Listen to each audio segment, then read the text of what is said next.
Number 10 is Inside Out 2, still in the 10, which is amazing. 14 weeks on. 14 weeks. I mean, absolutely astonishing. And yeah, I mean, people completely love it. It has become an established classic and it's broken all records. And yeah, wow.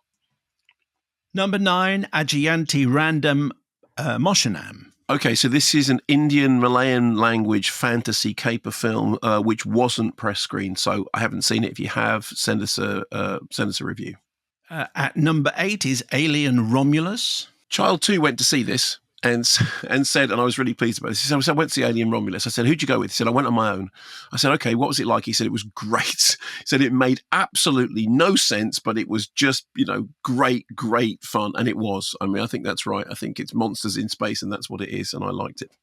Number 7, It Ends With Us. Much better than I had expected. I know it's divided audiences somewhat, but I went in with fairly low expectations, and I have to say I was more impressed than I expected. The Critic is at number 6. So Ian McKellen was on the show last week talking about this, and my main contention is I think his performance as this absolutely acerbic and curdled, I think was the word he used, curdled critic, is the best thing about the film. I think the film itself is tonally all over the place, and I read out something from Screen International about the fact that they'd done recuts and reshoots, and that sort of made sense to me as to why it doesn't quite tonally add up. So I think the film is rather flawed, but I think that Sir Ian McKellen's performance as a curdled film critic is very good. Via our YouTube channel, someone who would like to be called DigiBeatles09. Thanks, Digi. Okay. Ian McKellen's character leaves a pretty bad taste in one's mouth by the end of the movie. Brilliantly acted, no doubt, but I feel the script could have included some more sympathetic aspects to McKellen's character. True, the climate in the 1930s was pretty horrible for gay people, but I never felt watching the movie that society was to blame for why he went to the lengths that he did. I don't think he was suggesting that, because I did kind of lead him on to that kind of territory in the interview, and while he was absolutely clear about the state of the country in the 1930s, I don't think they were trying to say that was the entire explanation for the reason that he was as nasty as he was. In fact, I mean, I think as far as his reviews were concerned, Ian McKellen was saying, look, the critic is writing to be entertaining, and so he either praises or he withers, and in this particular case, he withers. I think that it's a what then happens in terms of his curdled nastiness is melodrama, and again, Serene was saying, it is basically a 30s melodrama, but it has its feet on the ground. My contention is it isn't. It's a 30s melodrama that doesn't have its feet on the ground, because what starts to happen when he's threatened with the sack is just the stuff of preposterous drama. But that doesn't mean it's not entertaining. But that, for me, sits uneasily alongside this more serious stuff, which I think that email is referring to, about the fact that, he's lived this life in which he could be arrested at any time, and there is the spectre of Nazism on the streets. And if Mark Strong is listening, hello, Mark. And hello, Mark. That was a magnificent wig you were wearing. Yeah.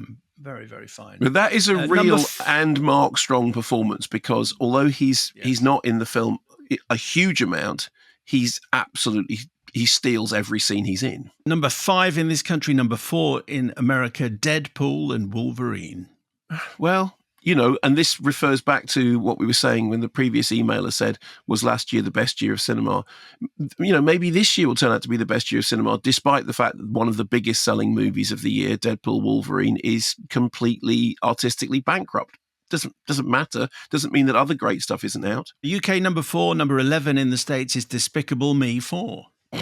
But that's all that needs to be said. And number 3 in the UK, not charted in the States, is Lee. I think it's because it's not open in the States. Now, I was a big fan of this.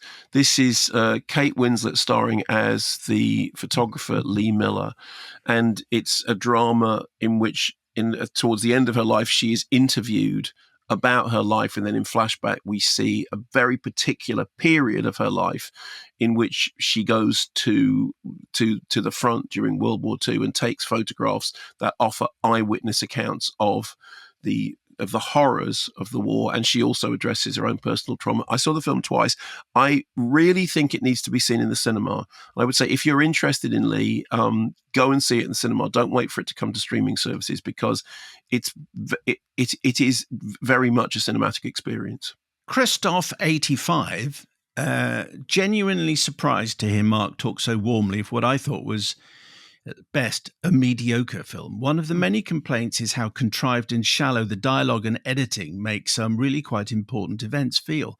While there needs to be some pre-war part to the film, the first half hour manages to be both too long and uninsightful. The rest of the film is a paint-by-numbers tick-box exercise where events are shown and completely not engaged with. The cast is star-studded, but I can't say any of them are at all well cast. I adore Andrea Riseborough, but in this, it feels like she's making a caricature. My biggest gripe, however, puts me in mind of the Bradley Cooper train wreck, which was Maestro. What exactly made Miller so important? Her pre-war life is largely assumed, and photography is made to look like a doddle. She at no point spends time creating a composition or playing with angles. We're just meant to assume she's good because there's a film about her. Okay, well, I'd say two things. The comparison with Maestro is interesting because I couldn't stand Maestro, but a lot of people really loved it. And I think that what that demonstrates is that one's response to these things is very, very personal. There isn't a right or a wrong thing about Maestro. Some people love it, some people hate it. As far as Lee's concerned, some people are engaged with it, some people aren't engaged with it. I did a Q&A at Newlyn with Kate Winslet and with Anthony Penrose, who obviously is very close to the subject and feels that it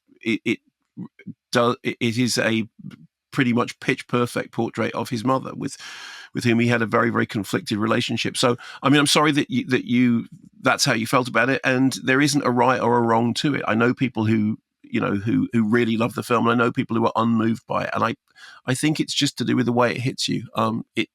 I was surprised, particularly the second time round. I was surprised by how powerful I found it. Number 2 in the UK, number 2 in America also is Speak No Evil. Craig Carrington has this to contribute. Medium-term listener, first-time emergency mailer. I've just exited a showing of James Watkins' excellent English-language remake of Danish psychological horror Speak No Evil at my local World of Cine. Feel compelled to write to you regarding the acting kudos being bestowed upon James McAvoy. Yeah. McAvoy is an energetic, whirling maelstrom indeed, of energy. 1 minute funny, the next furious, tearful, or maligned. It's a big performance, in inverted commas, of a mysterious and maleficent character. But herein lies the reason for my mail. Whereas it can be seen as more straightforward to go large when the character portrayed is such a mix of contradictions, that being OTT and having it up for fun is required, I was more impressed by the performance of Scoot McNairy as tied up too tight father of the guests, Ben. McNairy is so subtle and unshowy that he leads this film in all but name, inhabiting almost every scene with unshowy gravity. Where McAvoy is loud and proud, the beauty of McNairy's performance is in his reactions and slowly growing dread. McNairy is us, and you cannot see the edges of his acting. Highly recommend fellow members of the congregation see this excellent drama horror, and will have to seek out the original at the earliest opportunity. Okay, so that's very interesting. I interviewed James Watkins on stage earlier on this week. I think you're completely right about Scoot McNairy. And I think that the reason the film works, although the attention is necessarily on James McAvoy because, it's his face in the poster and he does, command the screen in the same way that, for example, I'm not comparing the films, but in the same way that, for example, when you think about The Shining, you think about Jack Nicholson, but the genius in that film is Shelley Duvall, and arguably the kid, actually. I think that the stuff between the characters of the guests, because the original is originally entitled The Guests who come to stay with the hosts. The marriage of the guests and the anxiety between them is the thing that makes the behavior of the hosts so terrifying. And Scoot McNairy is a terrific actor. And he does. I mean, there is a scene when James McAvoy's character takes him up the top of a hill to shout, to do a kind of Iron John thing.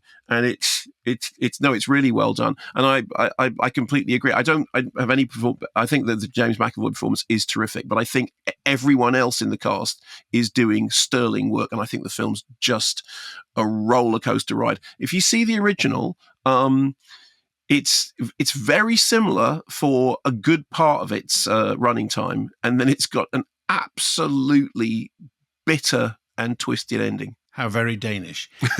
Craig Carrington signs his email 800-meter backstroke distance badge because I couldn't really do front crawl. Number one here, number one in the States is Beetlejuice Beetlejuice. Sean Jones says, I'd lowered my expectations after some critics didn't like it, but I loved it. Nice to see Burton getting his mojo back. It was the most Burton-esque film he'd made in ages. I think he's realised that tastes have come round to meet him again after Wednesday, and I'm here for it. Count Geekula says, I really enjoyed it. Creative, ghoulishly amusing, and refreshing to see lack of obvious CGI with emphasis on great sets and practical effects.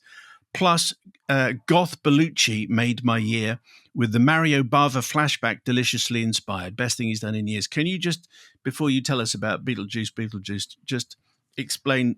So Mario Bava is the Italian director, but what did Count Geekula mean by that? Okay, so basically, there's a gag at one point in the film about her going to a Mario Bava all-nighter. Tim Burton has always been a fan of Bava. Bava's work there's a really brilliant documentary which is called something like Mario Bava, Master of the Macabre, in which the good lady Professor Her Indoors makes an appearance.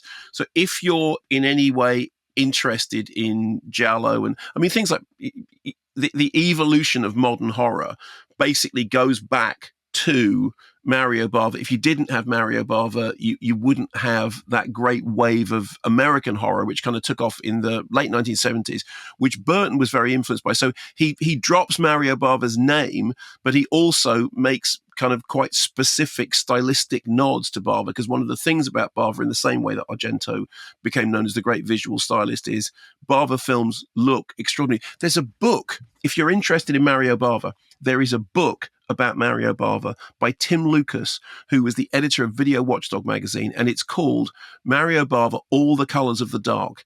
And Tim Lucas dedicated a massive part of his life to making this book, and it is absolutely definitive and then some.